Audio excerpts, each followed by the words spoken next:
2 years na yan. 2 years old. Ano pangalan niya ulit? Prima. Bakit Prima? Prima kasi ba? Apelido niya kay Mama Rodrigo. May apelido siya. Ay, hindi siya pinangalan. Hoy, Prima, wise ka. Ang dahil ng problema mo ah. Para kang prima donna. Bakit di naman naisip na ano na pangalan?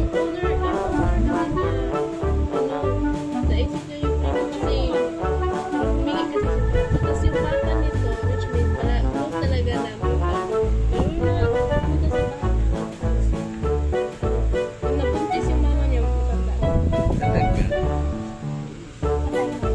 Anong ano to? Anong ang tawag dyan? Ano yung... kasi yung mama niya pure Dachshund, tapos yung papa niya half Filipino, Kaya yan siya, half ano? Siya yung pinakamaliit sa mga. Ay, gano'n. Anong tawag sa kanya? Anong tawag? Half chihuahua. Mama niya pure Dachshund, tapos papa niya Half chihuahua.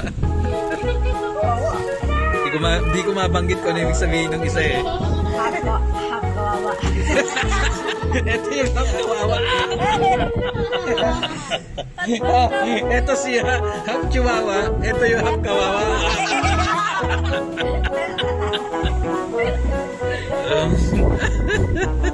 Okay, that's the vlog for today.